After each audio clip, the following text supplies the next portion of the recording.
আজকে এই প্রথমবার কচু রান্না করছি। তো অনেক দিন বলতে আমি এই বছর আর কি কচু রান্না করি নাই।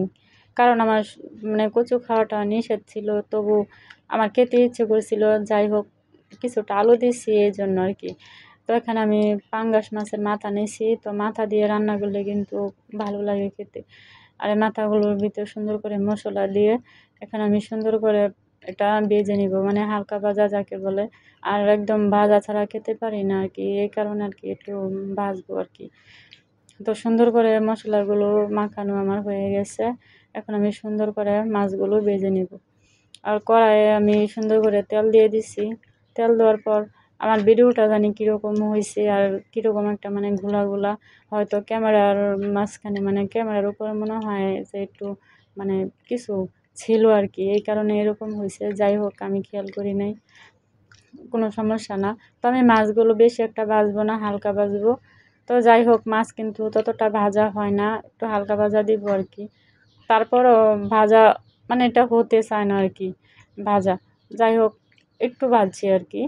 তো এখানে আমি সব মাছগুলো তুলে নিতেছি, যেহেতু তরকারির ভিতরে দিব। তো তরকারির ভিতর দিলে এতটা না ভাজলেও চলে, যে কাঁচা মাছ খেতে পারবো না, এই কারণে খালি শুধু হালকা ভাজা দিছি আর কি। যাই হোক, আমি পেঁয়াজগুলো দিয়ে দিচ্ছি। আর তেল বেশি খাবো না, তাই তেলগুলো আমি মানে কমাই দিছি, তেল দিই নাই। তেল বেশি একটা মানে কীরকম লাগে জানি আর কি, কচুর তরকারিতে তেলে কীরকম জানি একটু বেশি বেশি থাকে আর কি। আর আমি একটু কাঁচামরিচ বাটা দিছি, কাঁচামরিচ বাটা দিয়ে সুন্দর করে এটা কষিয়ে নিতেছি, যাতে মরিচের আগলা ঝালটা না লাগে। তো হলুদের ফাঁকে একটু হালকা পরিমাণ মরিচের গুঁড়ো আমি দিয়ে দিচ্ছি, একটু কালার হওয়ার জন্য আর কি। কারণ একটু হালকা ছাড়া তো কালারটা একদম মানে দেখতে একটু ভালো লাগবে না, এই কারণে। যাই হোক, তারপরও কালারটা জানি কীরকম হয়েছে। তো আমি এখানে কচুর ভিতর কিন্তু আলু দিছি 2টা, কারণ শুধু কচু খাওয়া যাবে না আর কি, এই কারণে।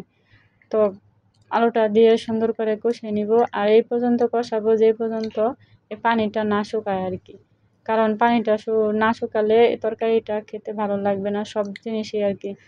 কষানোটা কিন্তু ভালো না হলে কিন্তু তরকারিটা খাওয়া যায় না, মানে আগলা আগলা মশলার একটা মানে আগলা আগলা একটা থাকে আর কি, গন্ধ থাকে। এই কারণে মশলাটা তরকারিটা ভালোভাবে কষালে পানিটা ঝোলটা দিলে সুন্দরভাবে মানে তরকারিটা খেতে ভালো লাগে।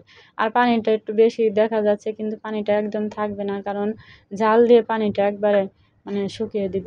কচু আলু যেহেতু সিদ্ধ হবে আগে, তারপরও পানিটা যত জাল হয় তরকারিটা তত কিন্তু খেতে ভালো লাগে। আর তরকারিটা থাকবে একদম ভিজা ভিজা।